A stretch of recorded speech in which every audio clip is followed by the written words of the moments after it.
मां गंगा ने अपने ही पुत्रों को क्यों मार डाला? दोस्तों, मां गंगा की पवित्रता और पाप से मुक्ति दिलाने की बातें तो आपने बहुत सुनी होगी, लेकिन क्या आप जानते हैं एक पाप माता गंगा ने भी किया था, और वो पाप कोई छोटा मोटा पाप नहीं था। अब सोचने वाली बात है कि सबको पाप मुक्त करने वाली गंगा से आखिर ऐसी कौन सी गलती हो गई थी। चलिए जानते हैं। दरअसल मां गंगा ने अपने ही 7 पुत्रों को नदी में बहा दिया था, जिससे उनकी मृत्यु हो गई थी। अब आप सोच रहे होंगे कि आखिर एक मां ने अपने ही पुत्रों के साथ ऐसा क्यों किया। एक दिन हस्तिनापुर के राजा शांतनु जंगलों में घूमने निकले और उनकी मुलाकात गंगा जी हुई। गंगा की सुंदरता और उसकी निर्मलता देखते ही शांतनु उन पर मोहित हो गए और उन्होंने गंगा के सामने शादी का प्रस्ताव रख दिया। मन ही मन गंगा भी राजा शांतनु को पसंद करने लगी थी। उन्होंने शांतु को शादी के लिए हां कह दिया, लेकिन यह शादी इतनी आसानी से होने वाली नहीं थी। गंगा ने शादी के लिए हां तो कहा ही, लेकिन साथ ही एक शर्त भी रखी। शर्त यह थी कि वो जो भी करेंगी, कभी भी उनसे किसी काम को करने की वजह नहीं पूछी जाएगी। अगर राजा इस वचन को तोड़ते हैं तो माता गंगा उन्हें उसी पल छोड़कर चली जाएंगी। शांतनु ने गंगा की यह शर्त तुरंत मान ली। इसके बाद बड़े ही धूमधाम के साथ हस्तिनापुर के राजा शांतनु का विवाह मां गंगा से हो गया। बीतते समय के साथ उनके बीच प्रेम भी बढ़ता जा रहा था और उनके रिश्ते की डोर और मजबूत होती गई। कुछ साल बाद मां गंगा को पहले पुत्र की प्राप्ति हुई, लेकिन गंगा ने अपने पुत्र को नदी में बहा दिया। राजा अपने वचन से बंधे थे, इसलिए उन्होंने गंगा से कुछ नहीं पूछा। समय तो गुजर रहा था, लेकिन यह बात सभी के मन में घर कर चुकी थी। इसके बाद राजा शांतनु को दूसरा पुत्र हुआ, लेकिन मां गंगा ने उसे भी नदी में बहा दिया।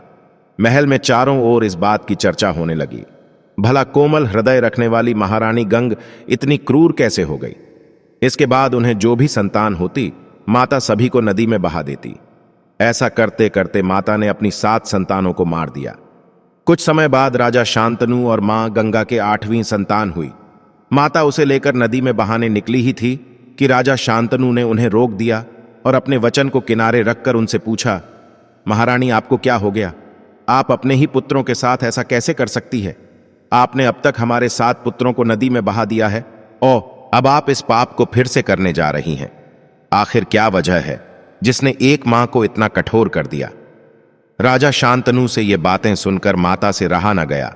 उन्होंने कहा, बस करिए स्वामी, आप ये सब क्या बोले जा रहे हैं? मैंने अपने कलेजे पर पत्थर रखकर अपने पुत्रों को खुद से दूर किया है।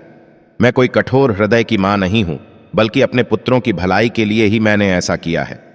मां गंगा ने बताया, मेरे 8 पुत्र वसु थे और इन्हें ऋषि वशिष्ठ ने श्राप दिया था, जिसकी वजह से अगर वे जीवित रहते, जो उनको अपना सारा जीवन सिर्फ दुखों और कठिनाइयों के साथ ही बिताना पड़ता।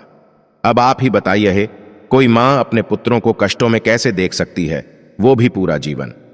माता गंगा से ये बातें सुनकर शांतनु हैरान हो गए। गंगा ने कहा, स्वामी, लेकिन अब आपने अपना वचन ही तोड़ दिया, इसलिए अब मुझे आपको छोड़कर जाना होगा।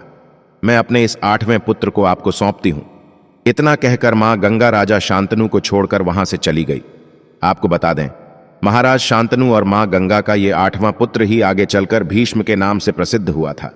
अपने पिता की खुशी के लिए उन्होंने आजीवन शादी न करने की प्रतिज्ञा भी ली थी और उनकी इसी भीषण प्रतिज्ञा की वजह से ही उनका नाम भीष्म पड़ा।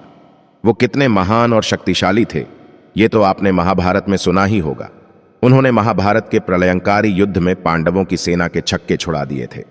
आपको ये रहस्य जानकारी कैसी लगी हमें जरूर बताएं और हमारे इस चैनल को भी सब्सक्राइब अवश्य कर दें। धन्यवाद।